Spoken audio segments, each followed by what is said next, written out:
안녕하십니까? 이런 이야기 한 번쯤은 주위에서 들어보셨을 겁니다. 한 번의 부주의로 넘어져서 고관절을 다쳤는데 다시 일어나지 못하고 생을 마감하는 경우를 종종 듣게 됩니다. 오늘은 고관절에 대해 주의할 점을 알아보겠습니다. 첫째, 고관절, 골절은 뼈 문제가 아니라 생존의 문제입니다. 많은 사람들이 고관절 골절을 단순히 나이 들면 뼈가 부러질 수도 있지, 수술하면 다시 걷겠지, 이 정도로 가볍게 생각합니다. 하지만 고관절 골절은 단순한 골절 사고가 아닙니다. 이 순간부터 문제는 뼈가 아니라 이 사람이 앞으로 살아갈 수 있느냐의 문제로 바뀝니다. 고관절은 단순히 다리와 몸통을 이어주는 관절이 아닙니다. 서고, 걷고, 앉고, 방향을 바꾸고, 균형을 잡는 인간의 자립을 담당하는 핵심 축입니다. 이 고관절이 부러지는 순간 사람의 몸은 더 이상 스스로를 지탱하지 못합니다. 고관절이 부러지는 순간 삶의 구조가 무너진다. 고관절 골절의 가장 큰 문제는 아프다는 것이 아닙니다. 움직일 수 없게 된다는 것입니다. 움직이지 못한다는 것은 곧 스스로 화장실에 갈 수 없고, 혼자 일어날 수 없고, 혼자 씻을 수 없고, 혼자 밥을 먹는 것조차 어려워진다는 뜻입니다. 이 순간부터 사람은 환자가 아니라 완전 의존 상태로 들어갑니다. 그리고 이 의존 상태는 몸뿐 아니라 뇌와 면역, 생존 시스템 전체를 무너뜨리기 시작합니다. 고관절 골절 이후 진짜 위험은 가만히 있는 시간이다. 사람의 몸은 움직이지 않으면 망가지도록 설계되어 있습니다. 고관절 골절 후 침대에 누워 있는 시간이 길어질수록 몸에서는 조용하지만 치명적인 변화들이 동시에 시작됩니다. 폐는 제대로 펴지지 않아 호흡 기능이 떨어지고, 혈액순환이 느려지며 혈전 위험이 커지고, 근육은 하루 단위로 빠르게 소실되고, 장 기능은 둔해져 변비와 장 정체가 생기며 욕창, 감염, 염증 위험이 급격히 증가합니다. 이 모든 변화는 눈에 잘 보이지 않게, 그러나 아주 빠르게 진행됩니다. 고관절 골절 후 사망 위험이 높아지는 이유는 뼈가 부러져서가 아니라 이 정지 상태가 연쇄 붕괴를 일으키기 때문입니다. 수술이 끝났다고 안심하면 가장 위험합니다. 많은 보호자들이 이렇게 말합니다. 수술은 잘 됐대요. 이제 회복만 하면 되겠죠? 하지만 고관절 골절에서 수술은 시작일 뿐 해결이 아닙니다. 수술이 끝난 뒤에도 제대로 움직이지 못하고, 통증 때문에 활동을 피하고, 재활이 늦어지고, 침대 생활이 길어지면 몸은 이미 회복이 아니라 소진의 방향으로 들어가게 됩니다. 특히 고령자일수록 한번 무너진 체력과 근육, 균형 감각은 회복보다 붕괴가 훨씬 빠릅니다. 고관절 골절은 죽음으로 가는 문이 아니라 문턱입니다. 중요한 사실이 하나 있습니다. 고관절 골절은 그 자체로 사람을 죽이는 사건은 아닙니다. 하지만 움직이지 못하게 만들고, 침대에 눕히고, 일상에서 분리시키고, 사회와 단절시키며 결국 생존력을 서서히 갉아먹는 문턱이 됩니다. 그래서 의료 현장에서는 고관절 골절을 이렇게 말합니다. 고관절이 부러진 순간 이 사람의 남은 인생 궤적이 완전히 달라진다. 그래서 고관절 골절은 예방이 아니라 사수의 문제다. 이 이야기를 하는 이유는 공포를 주기 위해서가 아닙니다. 고관절 골절은 치료의 문제가 아니라 미리 지켜야 하는 생존선이기 때문입니다. 둘째, 고관절이 부러진 순간 몸은 급격히 무너지기 시작한다. 고관절이 부러지는 순간 사람의 몸에서는 눈에 보이지 않는 붕괴가 동시에 시작됩니다. 겉으로 보기에 가장 큰 변화는 일어설 수 없게 되었다는 사실이지만 실제 문제는 그보다 훨씬 깊은 곳에서 진행됩니다. 고관절 골절은 단순히 한 부위가 다친 사건이 아니라 몸 전체의 균형 시스템이 무너지는 신호탄입니다. 첫 번째, 근육의 붕괴는 사용 중지와 동시에 서서히 사라집니다. 사람의 근육은 사용하지 않는 순간부터 빠르게 줄어들도록 설계되어 있습니다. 고관절이 부러져 침대에 눕는 순간, 특히 허벅지와 엉덩이, 복부 중심 근육은 하루 단위로 힘을 잃기 시작합니다. 문제는 이 근육들이 단순한 움직임 근육이 아니라는 점입니다. 일어나는 힘, 균형을 잡는 힘, 넘어지지 않게 버티는 힘, 이 모든 기능이 동시에 사라지기 시작합니다. 그래서 고관절 골절 이후 다시 서보자는 시도 자체가 점점 더 어려워집니다. 두 번째, 붕괴는 순환이 느려지며 몸은 정체됩니다. 움직이지 않는 몸은 혈액과 림프의 흐름도 함께 느려집니다. 피가 잘 돌지 않으면 산소와 영양 공급이 줄어들고 노폐물 배출은 지연됩니다. 이때부터 몸은 회복 모드가 아니라 정체 모드로 들어갑니다. 다리가 쉽게 붓고 숨이 차고 심장이 더 큰 부담을 받으며 혈전 위험이 급격히 높아집니다. 이 변화들은 겉으로는 조용하지만 몸속에서는 매우 위험한 방향으로 진행됩니다. 세 번째, 붕괴는 장과 폐가 먼저 무너집니다. 침대에 오래 누워있는 사람에게 가장 먼저 이상이 생기는 곳은 의외로 장과 폐입니다. 몸을 세우지 못하면 폐는 끝까지 확장되지 못해 호흡 효율이 떨어집니다. 그 결과 기침이 약해지고 가래가 쌓이고 폐 감염 위험이 증가합니다. 장 역시 마찬가지입니다. 움직임이 줄어들면 장 운동도 둔해지고 변비와 복부 팽만이 반복되며 먹는 것 자체가 힘들어집니다. 먹지 못하고 숨이 차고 기력이 떨어지면 몸은 더 빨리 약해질 수밖에 없습니다. 네 번째, 붕괴는 통증과 두려움이 몸을 더 굳게 만듭니다. 고관절 골절 이후의 통증은 단순한 아픔이 아닙니다.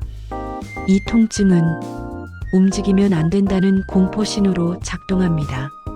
한 번의 시도에서 통증을 느끼면 사람은 본능적으로 몸을 더 움츠리게 되고 움직임을 스스로 차단하게 됩니다. 이렇게 통증으로 인해 움직임을 회피하고 근육 감소를 가져오므로 더 큰 통증으로 나타나는 악순환이 만들어집니다. 몸이 무너지는 속도는 이때부터 더 빨라집니다. 다섯 번째, 붕괴는 정신과 의지가 먼저 꺾입니다. 몸이 움직이지 않으면 사람의 마음도 함께 무너집니다. 혼자 할 수 있는 것이 사라지고 도움을 받아야 하는 순간이 늘어나며 스스로를 짐처럼 느끼기 시작합니다. 이때부터 많은 사람들이 말수가 줄고 표정이 사라지고 회복에 대한 의지를 잃어갑니다. 의지가 꺾이면 재활은 더뎌지고 몸은 더 빠르게 약해집니다. 고관절 골절이 무서운 이유는 몸보다 마음이 먼저 무너지기 때문입니다. 그래서 고관절 골절 후는 시간이 생명을 가른다입니다.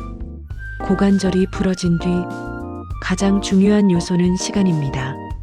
얼마나 빨리 몸을 세우고 근육을 다시 쓰고 호흡과 장 기능을 회복시키느냐에 따라 이 사람의 이후 삶은 완전히 다른 방향으로 흘러갑니다. 고관절 골절 이후의 시간은 치유의 시간이 될 수도 있고 붕괴의 시간이 될 수도 있습니다. 셋째, 침대에 눕는 순간 시작되는 연쇄 사망 시나리오는 고관절 골절 이후 사람을 가장 위험하게 만드는 순간은 수술대 위가 아니라 침대에 눕는 그 순간입니다. 침대는 회복의 공간처럼 보이지만 고관절 골절 환자에게 침대는 몸의 기능을 하나씩 끊어내는 출발점이 됩니다. 이때부터 이때부터 사망으로 이어질 수 있는 연쇄 반응이 조용히 그러나 동시에 시작됩니다. 첫 번째 고리는 폐가 먼저 무너집니다. 사람의 폐는 서 있거나 앉아 있을 때 가장 잘 작동합니다. 하지만 침대에 오래 누워 있으면 폐는 아래쪽까지 충분히 확장되지 못하고 호흡은 얕아지기 시작합니다. 그 결과 가래가 잘 배출되지 않고 기침이 약해지며 세균이 머물기 쉬운 환경이 만들어집니다. 이때 발생하는 것이 바로 침상성 폐렴입니다. 문제는 이 폐렴이 젊은 사람에게 생기는 폐렴과는 완전히 다르다는 점입니다. 고령자의 폐렴은 단순한 감염이 아니라 호흡력 면역력 체력의 붕괴 신호가 됩니다. 두 번째 고리는 혈액이 멈추기 시작합니다. 움직이지 않는 몸에서는 피도 천천히 흐릅니다. 다리를 쓰지 못하면 하지 정맥의 혈류가 정체되고 혈전이 생길 위험이 급격히 높아집니다. 이 혈전은 다리에 머물 수도 있고 갑자기 떨어져 나가 심장이나 폐로 이동할 수도 있습니다. 이렇게 발생하는 것이 치명적인 폐색전입니다. 이 과정은 예고 없이 갑작스럽게 하루아침에 생명을 위협할 수 있습니다. 세 번째 고리는 욕창과 감염이 면역을 무너뜨린다. 침대에 오래 누워 있으면 몸의 특정 부위에 지속적으로 압력이 가해집니다. 특히 엉덩이, 꼬리뼈, 발 뒤꿈치, 이 부위의 피부와 조직은 서서히 손상되기 시작합니다. 이것이 바로 욕창입니다. 욕창은 단순한 피부 문제가 아닙니다. 한번 생기면 상처는 깊어지고 세균 감염 위험이 커지며 전신 염증으로 번질 수 있습니다. 면역력이 약한 고령자에게 이 염증은 몸 전체를 무너뜨리는 결정타가 됩니다. 네 번째 고리는 먹지 못하고 마시지 못한다는 것입니다. 침대 생활이 길어질수록 사람은 점점 먹지 못하게 됩니다. 식욕이 떨어지고 삼키는 힘이 약해지고 장 운동이 둔해지며 변비와 복부 불편이 반복됩니다. 먹지 못하면 몸은 회복에 필요한 에너지와 단백질을 공급받지 못합니다. 이때부터 몸은 회복이 아니라 자기 자신을 분해하며 버티는 상태로 들어갑니다. 근육은 더 빠르게 줄어들고 면역력은 급격히 떨어집니다. 다섯 번째 고리는 살아야 한다는 감각이 사라진다는 것입니다. 침대에 누운 시간이 길어질수록 사람은 점점 자신을 환자가 아니라 아무것도 할 수 없는 존재로 인식하기 시작합니다. 혼자 화장실에 갈 수 없고, 혼자 일어날 수 없고, 모든 결정에 도움이 필요해지면 사람의 마음은 조용히 꺾입니다. 이때부터 많은 고령자들이 이제 됐다, 그만하고 싶다는 말을 하게 됩니다. 이 말은 포기가 아니라 몸과 마음이 동시에 소진되었다는 신호입니다. 연쇄 사망 시나리오는 갑자기가 아니라 천천히 완성되기 시작합니다. 중요한 사실이 있습니다. 고관절 골절 후 사망은 대부분 갑작스럽게 오지 않습니다. 움직이지 못하고 누워있는 시간이 늘어나고 폐, 혈관, 면역, 영양, 정신이 하나씩 무너지며 천천히 그러나 되돌리기 어렵게 완성됩니다. 그래서 의료 현장에서는 이렇게 말합니다. 고관절 골절 환자의 생사를 가르는 건 뼈가 아니라 얼마나 빨리 침대를 벗어나느냐이다. 네 번째, 수술이 끝나도 끝난 게 아니다. 진짜 위험은 그 다음이다. 고관절 골절 수술이 끝난 뒤 가장 많이 들리는 말이 있습니다. 수술은 잘 됐습니다. 이제 안심하셔도 됩니다. 하지만 이 말은 절반만 맞는 말입니다. 수술은 부러진 뼈를 고정했을 뿐 무너진 몸 전체를 회복시킨 것은 아닙니다. 고관절 골절의 진짜 위험은 바로 이 순간부터 시작됩니다. 수술은 고장난 부품을 고친 것일 뿐이다. 고관절 수술은 부러진 관절을 인공관절이나 금속으로 고정하는 기계적인 복구 작업입니다. 하지만 고관절 골절로 인해 이미 몸에서는 근육 감소, 체력 저하, 균형 감각 붕괴, 심폐기능 약화, 정신적 위축, 이 모든 변화가 동시에 진행되고 있습니다. 즉, 수술 직후의 몸은 겉으로는 고쳐졌지만 속은 이미 크게 약해진 상태입니다.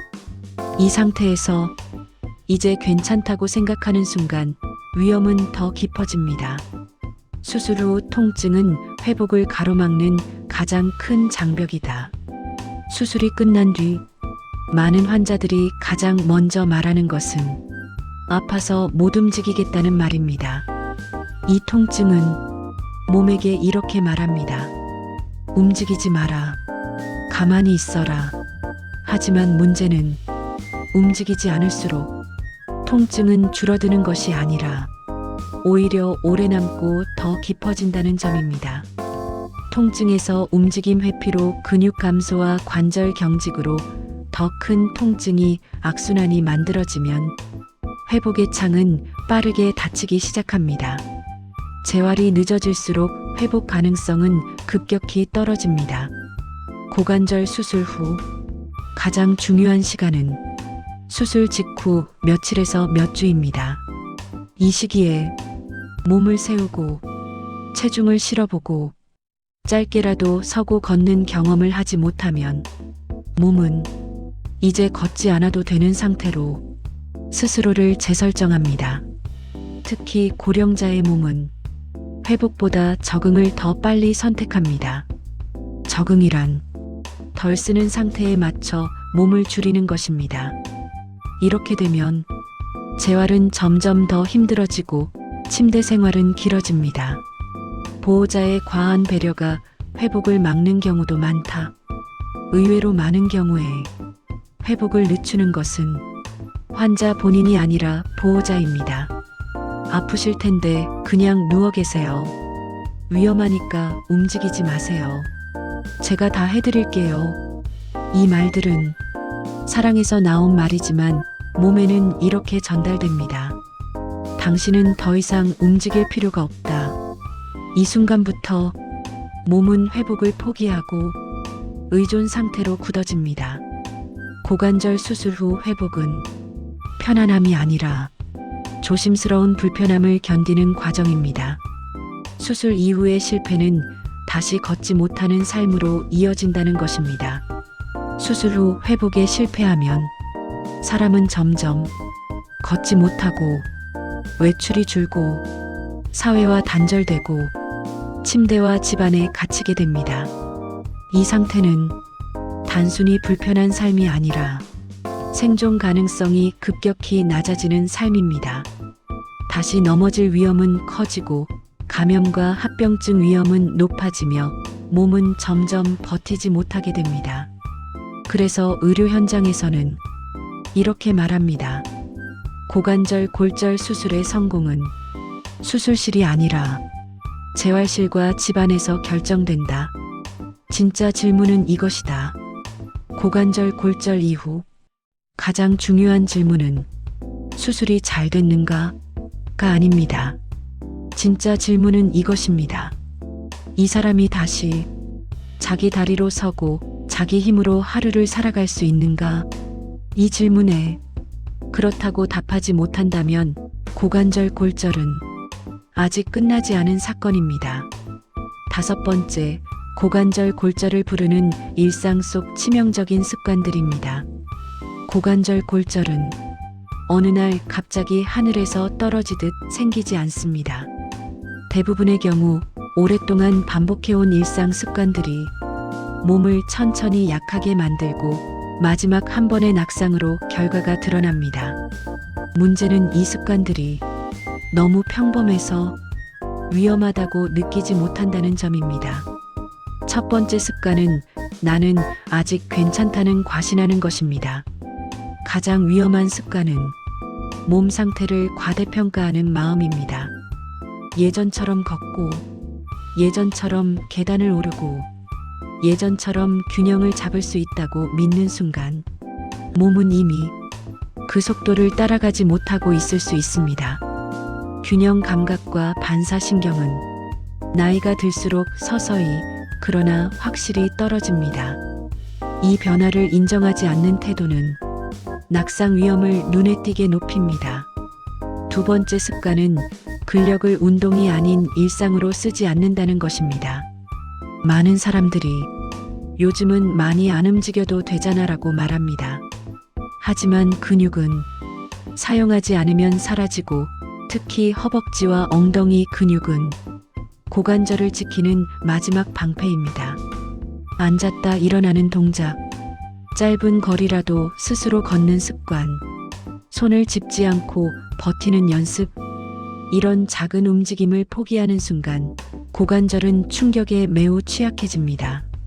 세 번째 습관은 집안을 안전지대라고 믿는 착각입니다. 낙상은 밖이 아니라 집안에서 더 많이 발생합니다.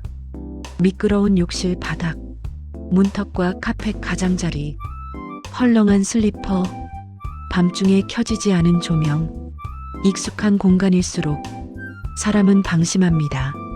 하지만 고관절 골절을 부르는 낙상은 대부분 이 방심의 순간에 일어납니다. 네 번째 습관은 통증을 이유로 움직임을 줄이는 것입니다. 무릎이 아프고 허리가 불편하다는 이유로 움직임을 줄이기 시작하면 몸은 더 빨리 약해집니다. 통증 때문에 쉬는 것은 필요하지만 움직이지 않는 선택이 습관이 되면 관절은 더 굳고 근육은 더 약해집니다. 결국 작은 미끄러짐에도 몸을 지탱하지 못하는 상태로 이어집니다. 다섯 번째 습관은 넘어질 뻔한 경험을 대수롭지 않게 넘긴다. 한번 휘청했을 뿐이야. 다행히 넘어지진 않았어. 이 말은 몸이 보내는 가장 중요한 경고 신호를 무시했다는 뜻입니다. 넘어질 뻔한 경험은 이미 균형 시스템에 문제가 생겼다는 증거입니다. 이 신호를 무시하면 다음번에는 뻔한이 아니라 실제 낙상으로 이어질 가능성이 큽니다. 관절 골절은 생활 습관의 결과입니다. 고관절 골절은 운이 나빠서 생기는 사고가 아닙니다. 움직임을 줄이고 근력을 잃고 환경을 방치하고 신호를 무시한 결과가 어느 날 한 번의 낙상으로 드러나는 것입니다. 그래서 관절 골절 예방은 대단한 치료가 아니라 오늘의 생활을 바꾸는 일에서 시작됩니다. 고관절을 지킨다는 건 삶을 지킨다는 뜻입니다. 고관절을 지킨다는 것은 단순히 뼈를 지키는 일이 아닙니다. 스스로 걷고, 스스로 일어나고, 스스로 하루를 살아갈 수 있는 삶의 주도권을 지키는 일입니다. 이 시리즈의 결론은 아주 단순합니다. 고관절이 무너지기 전에 일상을 먼저 점검해야 합니다. 고관절은 단순히 관절 하나가 아니라 내가 내 삶을 살아가게 해주는 힘입니다. 오늘 영상이 마음에 남으셨다면 시니어 바른건강 구독과 좋아요로 함께 해주세요. 작은 관심 하나가 큰 사고를 막고 회복의 시간을 앞당길 수 있습니다. 다음 영상에서도 꼭 필요한 내용만 쉽고 차분하게 알려드릴게요.